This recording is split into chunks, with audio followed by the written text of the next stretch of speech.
Mais qu'est-ce qui se passe? On veut son petit thread horreur de la semaine? Bon les amis, nouvel épisode thread horreur où je vous raconte comme à mon habitude 3 histoires d'horreur pour que vous puissiez bien dormir. Alors dernièrement, les vidéos de la chaîne font de plus en plus de vues et tout ça c'est grâce à vous. Car si vous n'étiez pas tous autant à vous abonner, comme je le disais au début de la chaîne, je serais tout seul dans mon studio, en slip, à vous raconter mes pauvres histoires. Donc un grand merci encore à tous pour me suivre et faire vivre cette chaîne et cette communauté. Et d'ailleurs, en parlant de communauté, il faut que j'en apprenne un petit peu davantage sur vous. Alors on va faire un petit jeu très simple. Je veux que vous me disiez, là tout de suite, à quoi vous pensez dans les commentaires. Et on ne triche pas, hein. Moi, je mettrai également à quoi je pense lorsque la vidéo sera publiée et je suis sûr qu'on va retrouver des dingueries. Bon, maintenant que c'est dit, faites-le ou faites-le pas, c'est comme vous voulez. Je vous propose de ne pas attendre plus longtemps que ça et débuter tout de suite avec une première histoire à propos d'Instagram. Et vous allez voir dans cette vidéo que chaque histoire a son style particulier, sa mécanique particulière et ça fait bien flipper.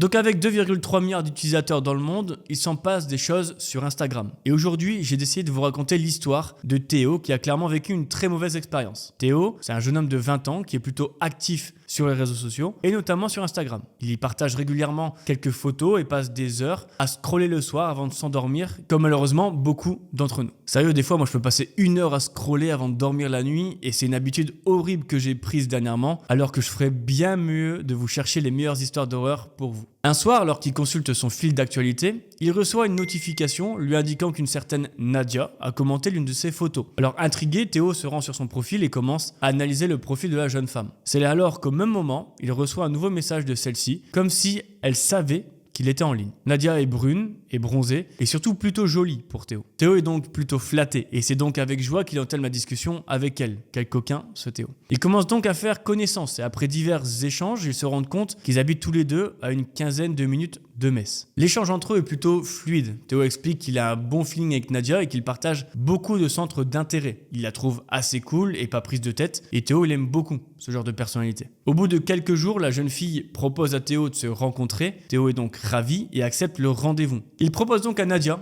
de la rencontrer fin de semaine dans un restaurant connu dans le centre-ville de Metz. Le Bistronome. Pour ceux qui connaissent, vous me dites si c'est bon en commentaire. On est donc vendredi, le jour de leur rendez-vous, et Théo est tout excité parce que ça fait quelques temps qu'il n'a pas eu de rendez-vous avec une femme. Il vient juste de terminer de s'apprêter et de se parfumer lorsqu'il reçoit un message de Nadia qui souhaite finalement changer à la dernière minute l'adresse de leur rencontre. Elle lui dit qu'elle préfère un endroit plutôt isolé pour un premier date afin qu'ils discutent plus facilement et qu'ils sont surtout à l'abri des regards indiscrets. En fait, Nadia explique que son père est assez strict et que du coup, elle ne préfère pas prendre le risque d'être vue avec Théo par son père. Et c'est vrai que quand on est jeune, on est toujours intimidé de voir ses parents quand on a un date. Théo est un peu dans l'incompréhension d'un changement soudain et ne comprend pas pourquoi Nadia ne lui en a pas parlé avant. Mais bon, il accepte la proposition de Nadia sans trop broncher. Nadia, elle envoie donc sa localisation par message Instagram à Théo afin qu'il la rejoigne. Toujours emballé à l'idée de rencontrer Nadia, Théo arrive dans le centre de Metz où il gare sa voiture, puis commence à se diriger vers le lieu de rencontre partagé par Nadia. Et cool pour lui, c'est à seulement 6 petites minutes de là où il a garé sa voiture. Théo se rapproche petit à petit du lieu et commence à entrer dans des ruelles qui sont effectivement de moins en moins fréquentées. Théo commence à être légèrement inquiet et il ne croise que très peu de monde. Et il ne sait pas trop comment expliquer, mais l'atmosphère est assez pesante car c'est vraiment des petites ruelles étroites, donc ça fait un peu ambiance film d'horreur. Il arrive enfin sur le lieu de rencontre, mais à part une ruelle sombre, personne. Sur le coup, il ne panique pas car cela arrive souvent que le GPS et notre application se trompent de quelques mètres. Il essaye donc de joindre Nadia sur Instagram, mais elle ne répond pas. Il essaye donc de nouveau avant de lui envoyer un nouveau message pour l'avertir qu'il ne la trouve pas sur le lieu exact. Et là, Théo aperçoit une silhouette avec un long manteau qui arrive vers lui. Théo donc interpelle la personne pour lui demander des précisions sur l'adresse. Mais là, la personne avance vers lui sans répondre. Et Théo ne comprend pas. Ils sont que 2 dans cette petite ruelle. Donc Théo, il sait que la personne qui est en face de la ruelle, en face de lui, l'a entendu. Théo commence à flipper et recule de quelques pas. Et arrivé à quelques mètres de lui, il remarque dans la main de cette silhouette qu'il y a une sorte de bâton métallique, un peu comme une matraque qui dépasse de sa manche et finit dans sa main. De là, il comprend que les intentions de cette personne sont clairement pas bienveillantes. Et au moment où il s'apprête à prendre la fuite, il voit la personne en face de lui faire glisser une barre métallique de sa manche et se met à courir rapidement vers Théo. Théo commence donc à courir de toutes ses forces. Il arrive au bout de la ruelle, tourne à gauche, mais c'est une impasse, fermée par une grille. Il panique, mais pris d'adrénaline dans ce moment-là, Théo escalade la grille comme il peut. Quand il arrive presque en haut de la grille, il sent une main d'homme attraper sa cheville et le tirer vers le bas. Théo explique qu'il est sûr que c'est un homme tellement la main était grande et assez puissante quand il le serrait. Théo se débat comme il peut, il n'est qu'à quelques centimètres du haut de la grille, mais rien à faire. L'homme ne lâche pas le pied de Théo. C'est alors que Théo a le bon réflexe de se pousser très fort du haut de la grille afin de tomber sur son assaillant. Et ça marche. Il écrase avec son poids l'homme qui le poursuit depuis tout à l'heure. Et heureusement pour lui, il ne s'est pas blessé en retombant car il a fait exprès de tomber sur cet homme. Il arrive, par miracle comme dit Théo, à se relever et rebrousser chemin à travers les petites ruelles pour rejoindre au plus vite le centre-ville de Metz. Et pour ceux qui habitent Metz, ça doit être trop cool de pouvoir encore plus s'imaginer la scène d'où ça s'est produit. Et donc après de longues minutes, Théo parvient donc enfin à retrouver une rue passante, ce qui le rassure, et se précipite vers le centre où se trouvait sa voiture. Et arrivé dans sa voiture, Théo fond en larmes, il est choqué, et sur le moment il n'a qu'une chose en tête, c'est d'appeler ses parents pour leur parler.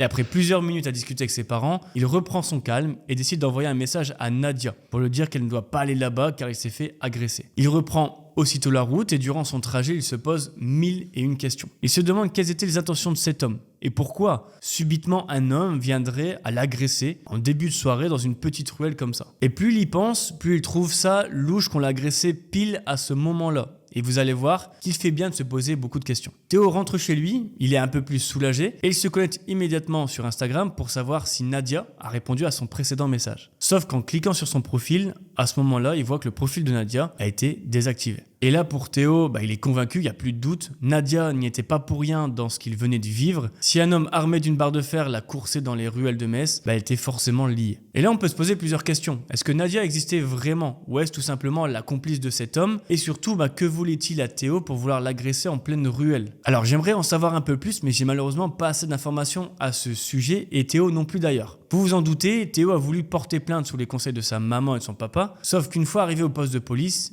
Théo n'a aucune preuve de ce qu'il dit. Le profil de Nadia n'existe plus et il n'a aucun signe distinctif de cet homme dans les petites ruelles. Donc affaire non résolue pour Théo qui au-delà du choc psychologique a expliqué dans son thread que ça l'avait énormément affecté également au niveau sentimental car petit à petit il s'était attaché à cette fille Nadia qui au final n'existait probablement pas. Bon, petite histoire pour s'échauffer, vous allez voir que la seconde est encore plus creepy, mais en tout cas j'espère que vous kiffez bien cette vidéo et si vous aimez pas, j'en referai plus. Alors petit aparté, si tu veux encourager gratuitement la chaîne, le meilleur cadeau que tu puisses me faire, c'est de mettre ton plus gros like sur cette vidéo. Je dis ça, je dis rien. En attendant, je te laisse reprendre la vidéo. Faisons place maintenant à l'histoire suivante et croyez-moi les amis, après l'avoir entendu, je ne suis pas certain que vous laisserez vos copines trop longtemps toutes seules. Je vous préviens, cette histoire c'est une dinguerie. Et oui, puisqu'en effet, je vais vous raconter l'histoire de Robin et de sa copine Marion, qui ont vécu une soirée, on va dire pour le moins cauchemardesque. Enfin, quand je vous dis soirée, je suis plutôt cool, puisqu'en effet, l'histoire de Robin et Marion a duré plusieurs semaines. Bon allez, j'en ai trop dit, il est maintenant temps que je vous raconte l'histoire. Robin et Marion sont en couple depuis 6 ans et vivent depuis pratiquement 5 ans ensemble. Et en effet, dès leur rencontre, Robin a la chance d'avoir son appartement et très vite, Marion est venue s'installer chez lui et donc maintenant c'est chez eux. Robin bosse dans une entreprise de communication, il a un job relativement stressant puisque c'est pour une grosse boîte et il nous avoue que quand il rentre chez lui le soir, il aime bien décompresser et le Netflix and chill, il kiffe ça. Marion, elle est créatrice de contenu sur les réseaux sociaux, un contenu orienté vers la mode et cumule un grand nombre d'abonnés sur Instagram. Et quand Robin nous parle de son couple, il nous explique qu'au bout de 6 ans de relation, il y a une certaine routine qui s'est installée. Et c'est normal. Mais que tous les deux s'accordent quand même bien des soirées tranquilles à la maison parce que la fête, les grosses soirées, c'est pas trop leur truc. Et donc un soir, on est samedi quand Robin et Marion passent une belle petite soirée ensemble. Ils mangent un bon repas, rigolent bien ensemble, font la vaisselle et se posent tranquillement dans le canapé pour regarder un film sur Netflix. Et ce qu'ils savent pas ce soir-là, c'est que Robin et Marion vont vivre une soirée qui leur restera gravée dans leur mémoire. Les deux amoureux sont alors en train de regarder un film d'action sur Netflix quand Robin est interrompu par un appel de son meilleur pote. Et étant donné que Marion est hyper concentrée dans le film, et surtout pour ne pas la déranger, Robin décide de s'isoler dans sa chambre à l'étage pour ne pas embêter Marion avec sa conversation. Alors Robin nous explique que la conversation dure déjà depuis plus de 45 minutes et c'est pas prêt de s'arrêter car son ami a rencontré une nouvelle copine et il ne s'arrête pas de parler tellement il veut la présenter à Robin. Et au bout de 45 minutes, Robin donc descend dans la cuisine pour se servir un verre d'eau avant de remonter à l'étage. Et je précise, il est toujours au téléphone avec son ami à ce moment-là de l'histoire. Et en remontant justement à l'étage, il passe un coup d'œil dans le salon pour voir si tout va bien pour Marion. Et effectivement, tout va bien car Marion s'est endormie dans le canapé. Et donc, raison de plus pour lui de remonter à l'étage pour ne pas la réveiller. Alors jusque-là, rien d'incroyable. Marion s'est endormie, Robin continue sa conversation, bref, rien de fou. Bon, vous vous doutez qu'à un moment donné, la conversation de Robin se termine. Et lui, à ce moment-là, il se dit « Tiens, je vais peut-être aller demander à Marion de venir se mettre dans le lit pour finir la nuit ensemble, ça sera quand même mieux que le canapé. » Donc, il rejoint immédiatement le salon. Marion est en effet toujours endormie dans le canapé, sauf que Robin va découvrir un détail choquant sur le visage de Marion. Marion, en fait, présente un gros hématome sous l'œil, comme si elle s'était cognée sur un coin de la table. Donc à ce moment-là, Robin, il est un peu confus. Il se dit qu'elle est certainement tombée dans son sommeil sur le coin de la table basse du salon, et puis elle s'est recouchée aussitôt sans s'en rendre compte. Ah oui, tout ça est bizarre, on est d'accord. Robin explique que c'est ce qui lui a traversé l'esprit, mais il veut en avoir le cœur net. Il décide donc de tapoter doucement sur l'épaule de Marion pour lui demander si tout va bien. Mais là, aucune réaction. Marion est sur le canapé, inerte face à lui. Robin, suite à ça, contacte très vite une ambulance pour la prendre en charge. Les minutes sont longues et pesantes pour lui. Et c'est au bout de quelques minutes que l'ambulance va arriver et emmener d'urgence Marion à l'hôpital. Alors à ce moment-là, vous vous dites que ça peut pas être pire que ça. Mais en fait, si, ça va être bien pire. Mais genre vraiment bien pire. Parce que Robin va être contacté et interrogé par la police. Et vous vous demandez pourquoi? Parce qu'on le sait tous, Robin était dans sa chambre au téléphone avec son ami au moment des faits. Sauf que les médecins, ils ont averti la police que Marion avait été violentée avant de s'évanouir comme elle l'a fait. Et donc pour la police, c'est bizarre que Marion se fasse frapper et s'évanouisse alors que Robin était la seule personne avec elle dans la maison. Robin va donc être suspecté. Devinez bien,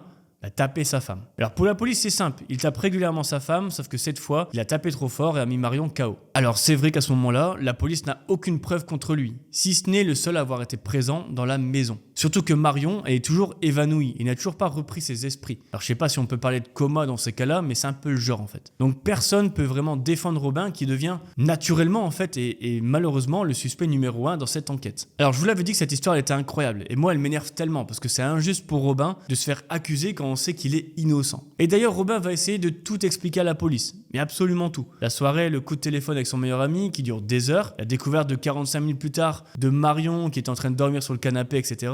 Bref, après plusieurs heures à se faire témoigner, les policiers vont doucement commencer à croire la version de Robin. Très vite, il va pouvoir retourner chez lui, mais il est prévenu. Robin ne peut pas se rendre à l'hôpital auprès de sa femme, le temps que l'éclaircissement autour de cette affaire soit fait. Alors vous vous imaginez, vous, votre petit ami que vous avez laissé dormir dans le canapé tranquillement, finit par ne plus se réveiller, avec des hématomes plein le visage, et en plus vous êtes considéré comme suspect numéro 1, ne pouvant pas aller la voir. Alors je vous laisse imaginer ce que Robin a pu ressentir à ce moment-là, mais ça a dû juste être horrible. Alors malgré tout, pour Robin, le fait d'être potentiellement accusé d'avoir violenté sa copine, ça lui donne une force incroyable et il va tout faire du coup pour essayer de savoir ce qui a pu se passer pendant le temps où il était au téléphone avec son ami. Et là, il va avoir une idée de génie. Fouiller le téléphone de sa petite amie, qui, je le rappelle, a une grosse communauté autour d'elle grâce à Instagram et ses différents réseaux sociaux. En clair, Marion, c'est une petite star d'Instagram et Robin, du coup, va absolument tout fouiller. Il est sûr que ça va provenir de là. Robin va donc, du coup, découvrir les messages d'Instagram de Marion et depuis plusieurs semaines, elle reçoit pas mal de messages d'un abonné qui se montrait plutôt insistant, voire très insistant avec elle. En gros, un garçon voulait absolument un date avec Marion, ce qu'elle a toujours évidemment refusé, jusqu'au moment où ce mec a commencé à lui envoyer des photos d'elle dans la rue, devant chez elle, etc.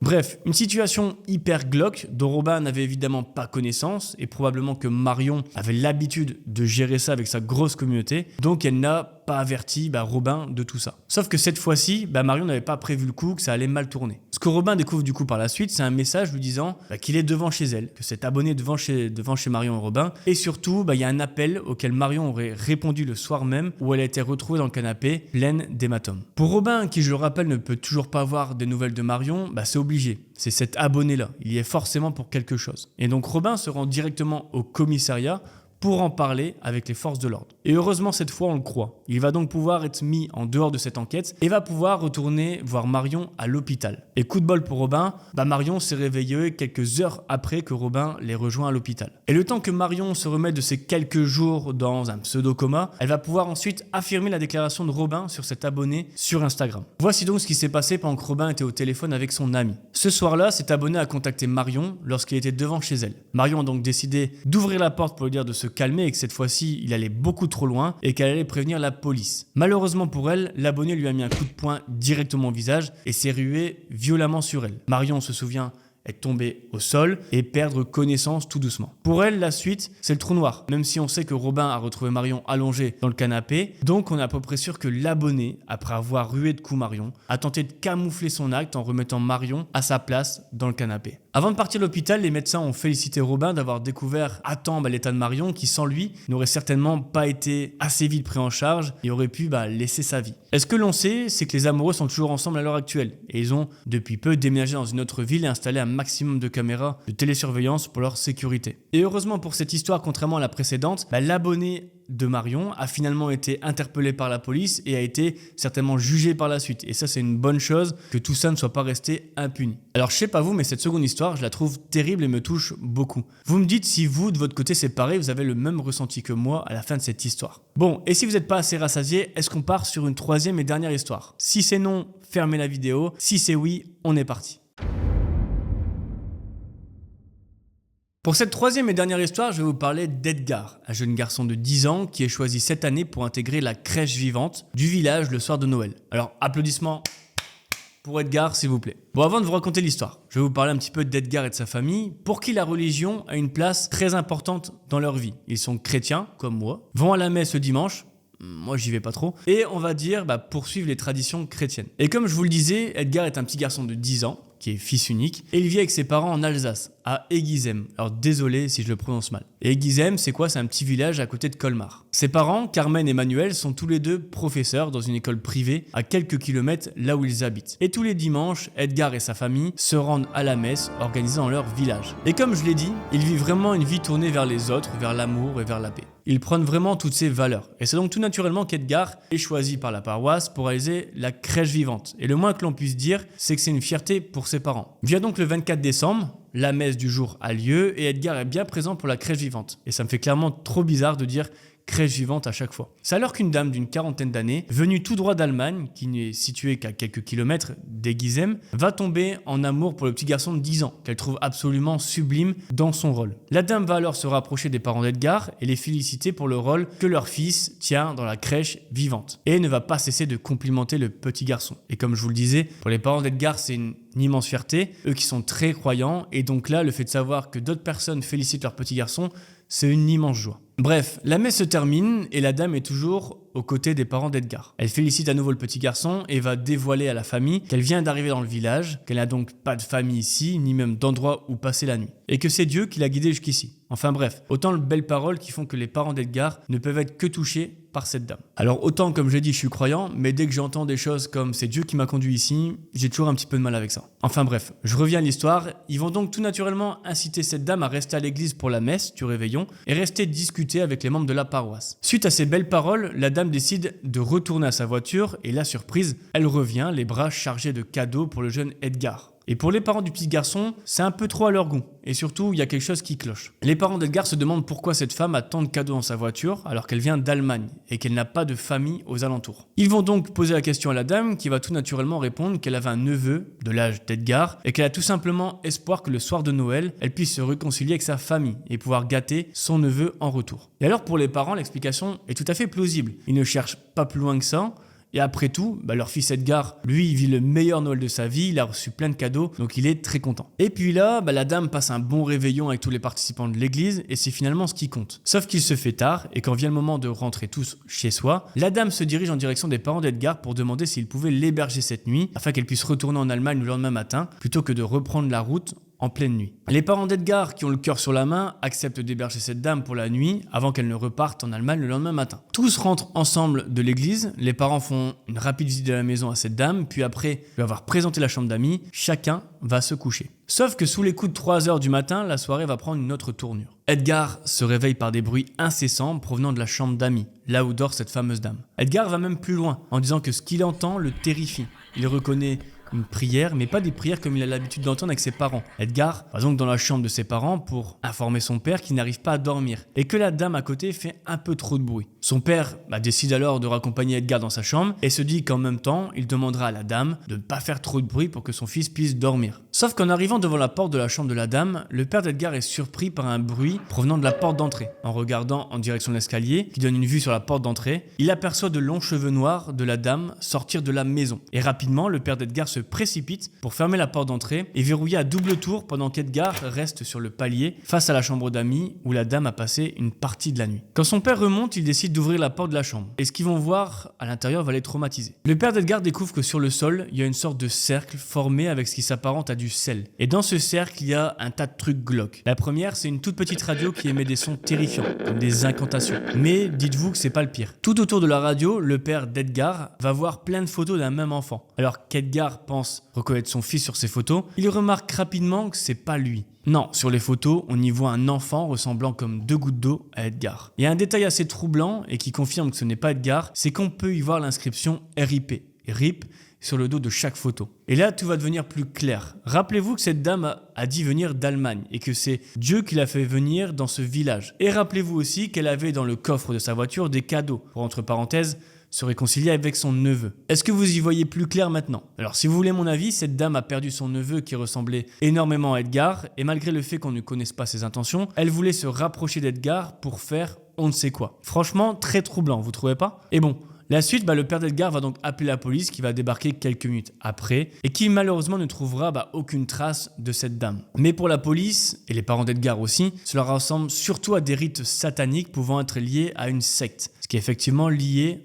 à tout ce que je pensais. Et ce qui est assez étonnant là-dedans, c'est que les parents d'Edgar ont fait le tour des paroissiens et personne ne connaissait de près ni de loin cette dame provenant d'Allemagne. Et encore une fois, ce que je trouve assez creepy, c'est cette technique de manipulation qui consiste à offrir quelque chose à l'enfant dans le but d'amadouer les parents et de pouvoir s'introduire chez les parents avec des idées noires ou malsaines comme ça. Bon, je pense qu'heureusement, le petit garçon Edgar s'est levé en pleine nuit pour avertir son père, car c'est probablement ça qui a poussé la dame à prendre la fuite avant qu'elle n'agisse. Et on ne sait pas ce qu'elle devait faire. Et quand j'y pense, la vraie question à se poser, c'est qu'est-ce qui aurait pu arriver à Edgar s'il n'avait pas réveillé son père et si la dame avait eu le temps de finir son rituel contre Edgar. Bref, autant de questions qui restent sans réponse, mais ce qui est certain, c'est que les parents d'Edgar sont restés très choqués par cette histoire et ça se comprend. Bon les amis, quelle a été votre histoire préférée dans cette vidéo? Je vous invite vraiment, et c'est pas une demande, c'est un ordre, mettez-moi en commentaire quelle histoire vous avez préférée et pourquoi. Moi perso, ça a été la deuxième histoire comme je vous le dis depuis tout à l'heure. Et encore une fois, avant de vous lâcher, un grand merci à tous ceux qui ont regardé la vidéo, qui se sont abonnés, qui ont commenté ou qui ont mis un like. Je vous kiffe tellement.